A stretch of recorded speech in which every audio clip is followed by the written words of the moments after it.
नमस्कार छात्रों, मैं मनीषा दीपक सोगले, श्रीमती अक्काताई नालानेजा हाई स्कूल और जूनियर कॉलेज दत्तवाड़ से मैं सभी का तहे दिल से हार्दिक स्वागत करती हूँ।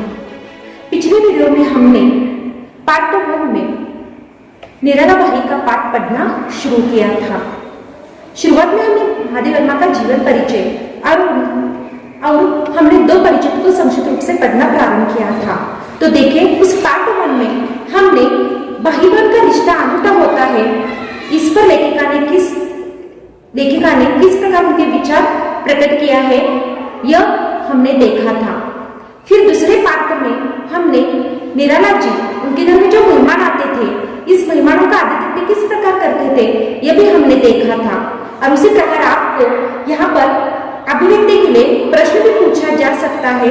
और उसी के साथ साथ हम पार्ट 2 में यह देखिएगा निराला जी की चारित्रिक विशेषता है, यह विशेषता यहाँ पर बता रही थी, यह हम देख रहे थे।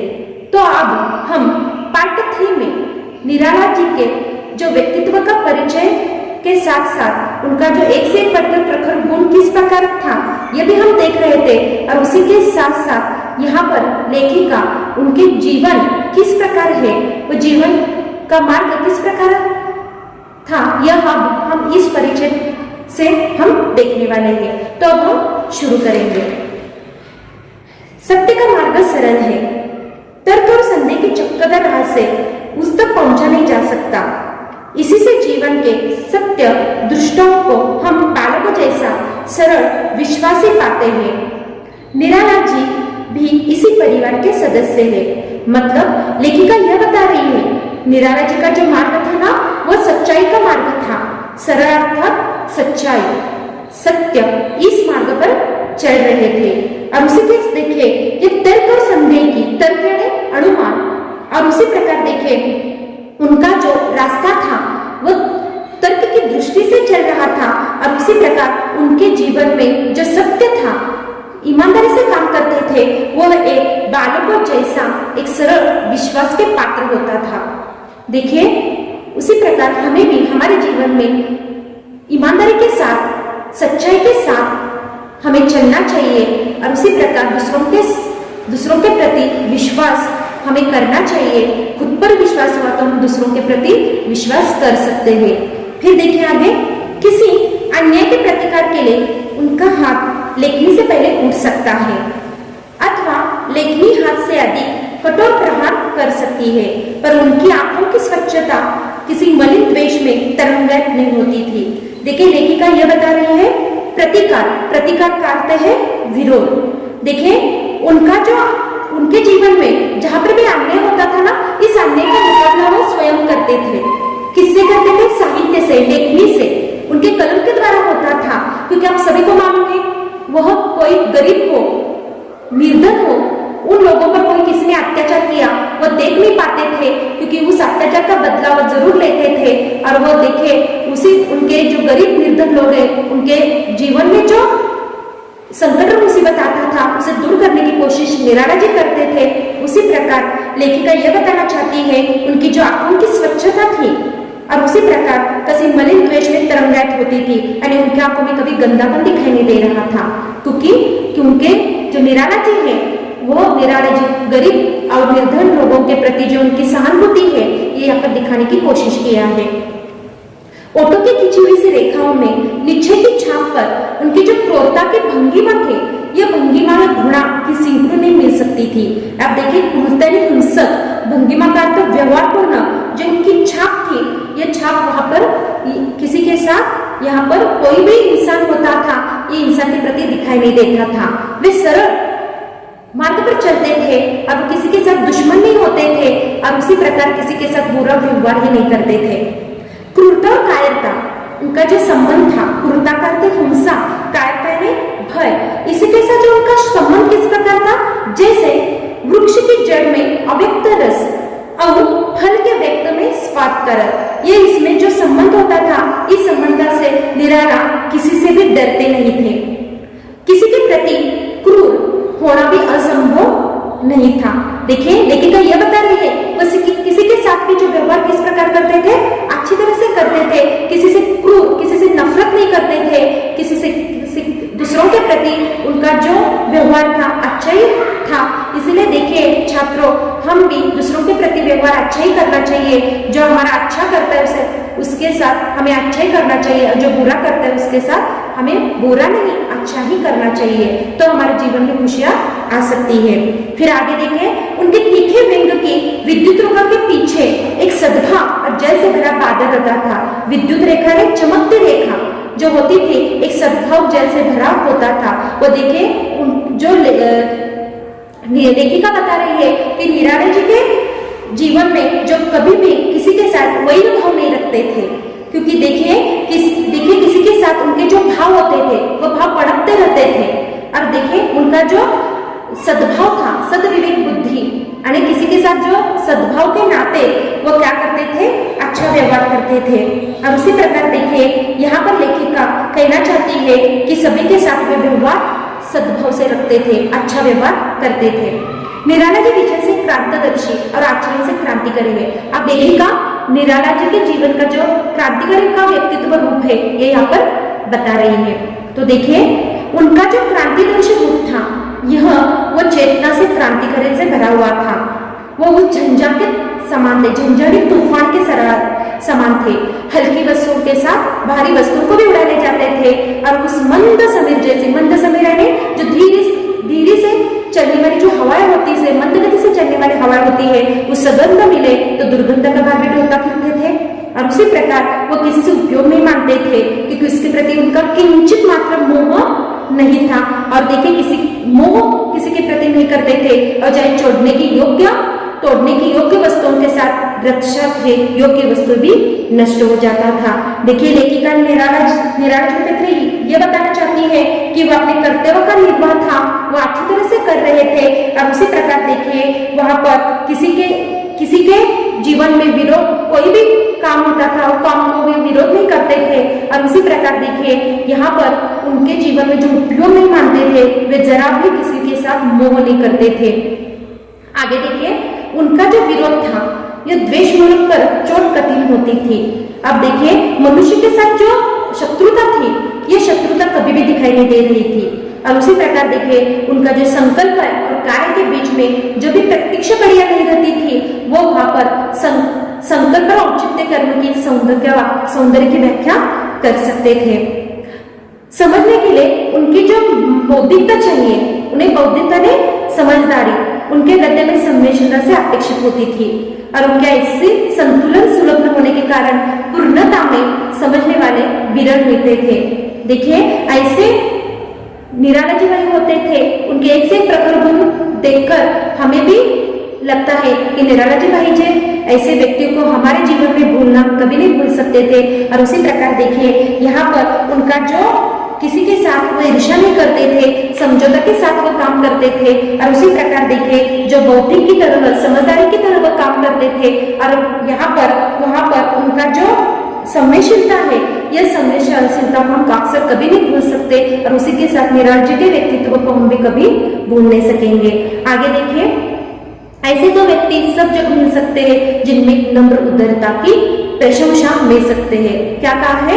नम्र उदारता, इससे हम प्रशंसा करते हैं लेखिका। और दूसरा उनके उद्धत व्यवहार, उद्धत का उग्र व्यवहार था, उस पर भी निंदा नहीं करते, कुछ लोग करते हुए दिखाई देते थे, लेकिन आज भी चोट के पार नहीं देख पाते। उनके दिल में बहुत आघात होता था, लेकिन वहां पर वो ध्यान नहीं देते थे, क्योंकि देखिए उनके विद्रोह की असफलता में प्रामाणिक करने के लिए उनका जो चरित्र था, ये चरित्र उजली रेखाओं पर, चमकने वाली रेखाओं पर काली तुली फेरकर प्रतिशोध यहाँ पर लेते रहते। ऐसे कितने लोग थे, उनसे विरोध करते थे, वहां पर प्रहार करते थे, लेकिन देखिए बदला लेने की कोशिश करते थे। लेकिन निराला जी भाई वहां पर शांत से समझदारी से काम लेते थे। और उसी प्रकार देखिए यहाँ पर लेखिका बताना चाहती है, किसी से बदला प्रतिरोध नहीं लेते थे। और उसके जो संबंध में पहली भ्रांत कवदंती से निम्न वृत्ति से संबंध रखती है। यहाँ पर देखिए जो व्यक्ति जो स्वार्थी होता था, उस स्वार्थी व्यक्तियों का उनके पास तक नहीं आने देते थे, और किसी से वो स्वार्थी की तरह व्यवहार भी नहीं करते थे।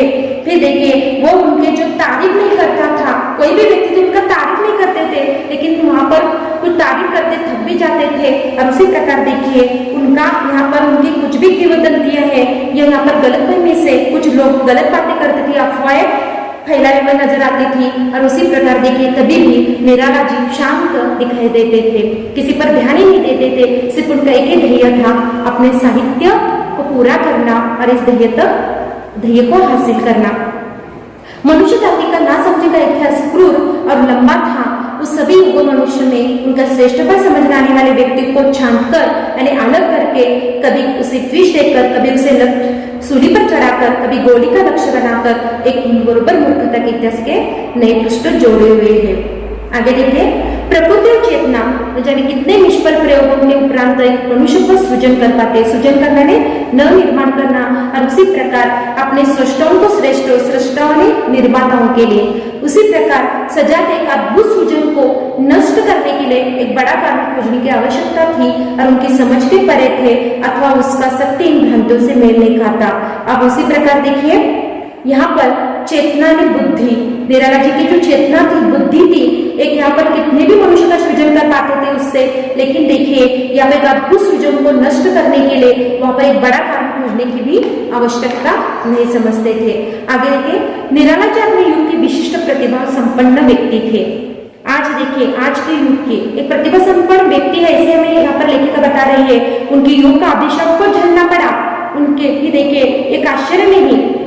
फिर देखिए जीवन के चारों परिवार का लोहसार घेरा नहीं, मजबूत जंजीर, लोहसार का अर्थ यहाँ पर देख दिया है मैंने, लोहे का कटघरा।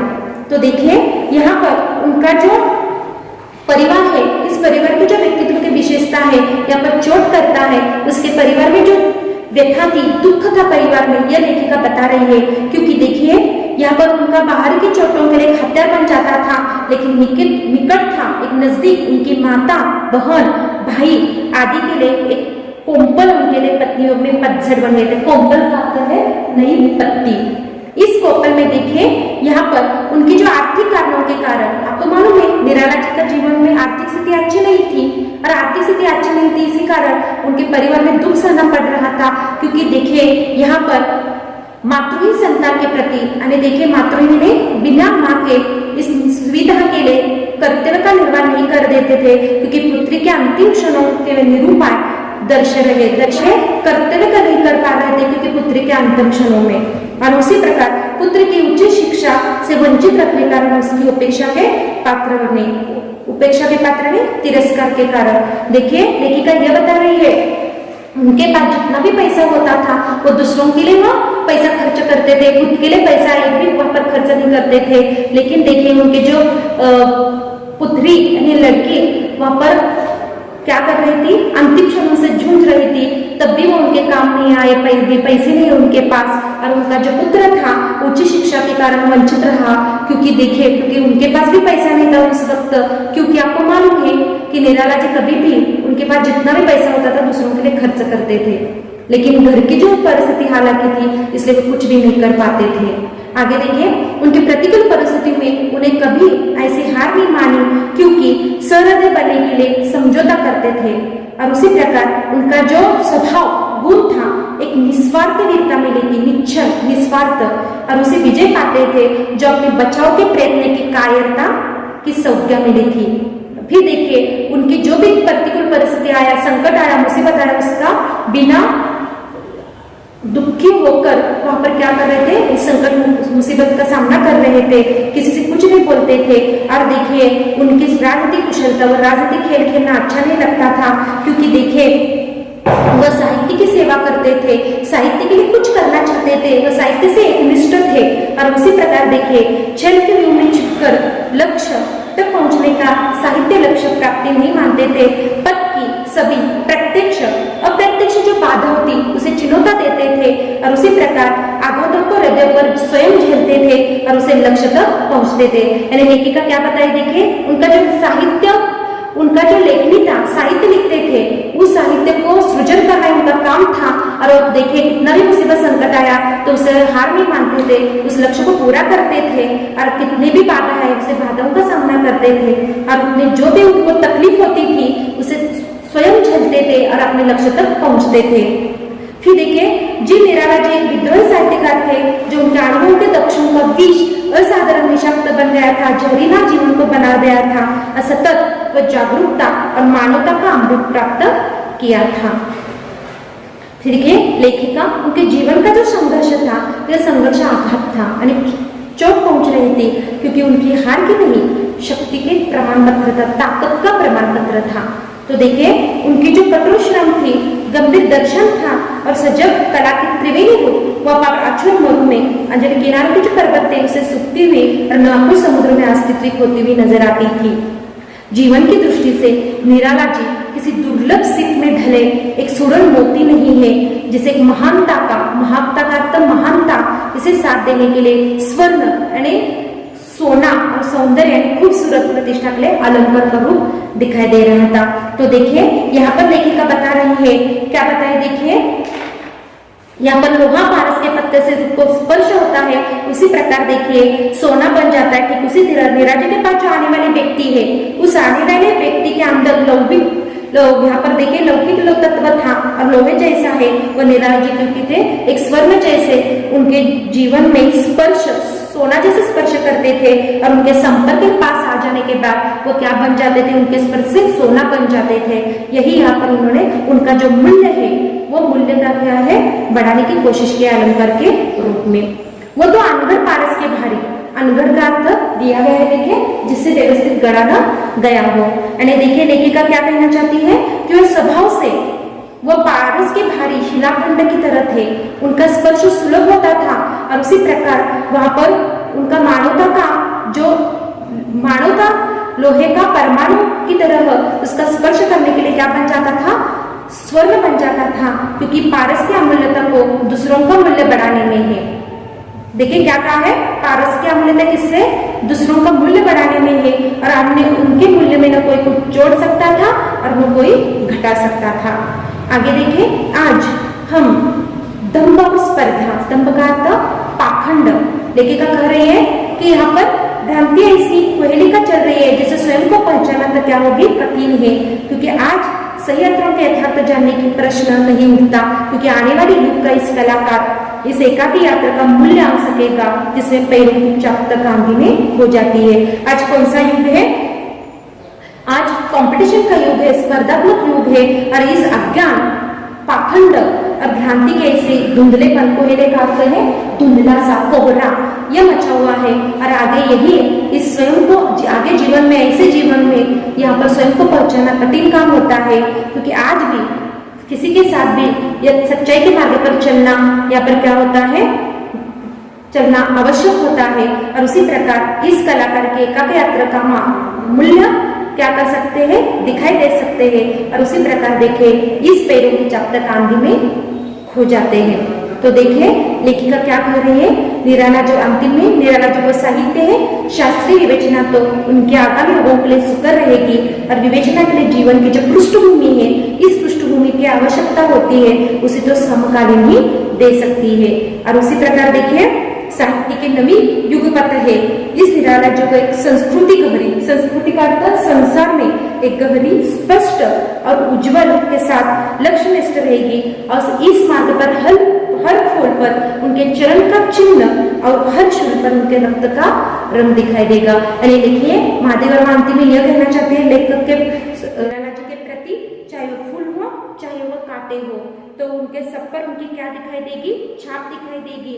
और उसी प्रकार देखिए यहाँ पर जो हर मार्ग पर हम फूल बिछाते हुए नजर आएंगे, लेकिन देखिए उनका चरण का चिन्ह हर शूल पर, विकट पीड़ा पर या फिर रक्त का रंग दिखाई देगा। ऐसा नहीं है, ऐसा ही लेखिका महादेव वर्मा बता रही है। तो अब तक यहाँ पर महादेव वर्मा ने निराला जी के प्रति ये जो उनका व्यक्तित्व का रूप है, क्रांतिकारी व्यक्तित्व का रूप, उनके जीवन में जो कितना भी दुख की घड़ियां आई, इस दुख की घड़िया को उन्होंने किस प्रकार बताने की कोशिश किया और उनकी जो चारित्रिक विशेषता है, यह चारित्रिक विशेषता किस प्रकार उन्होंने बताया, यह हम इस पाठ के जरिए देखा।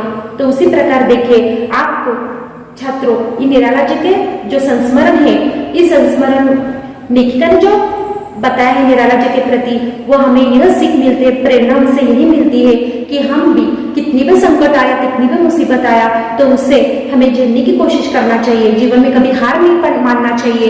हमें जीवन में कितना भी कांटे चुभे तो उसे कांटों को दूर करके आने वाले राह पर हमें सच्चाई से, ईमानदारी के साथ चलना है और हमें जीवन में जीत हासिल करना है। और दूसरों के साथ व्यवहार करना हो तो अच्छा ही व्यवहार करना चाहिए। इस पाठ में से हमें निराला जी का जो व्यक्तित्व रूप है, यह व्यक्तित्व रूप से हमें दिखाई देती है। तो देखिए यहाँ पर छात्रों, पन्ना नंबर 10 और पन्ना नंबर 11, इस पर आपको जो स्वाध्याय दिया है, इस स्वाध्याय को आपको पूरा करना है और मुझे आशा है कि आपको स्वाध्याय जरूर कापी में पूरा करेंगे। धन्यवाद। छात्रों, दूसरा पाठ निराला भाई, इसकी लेखिका महादेव वर्मा। इस पाठ को मैंने पार्ट 3 में पूरा किया है। इसका आप स्वाध्याय कापी में पूरा करिए।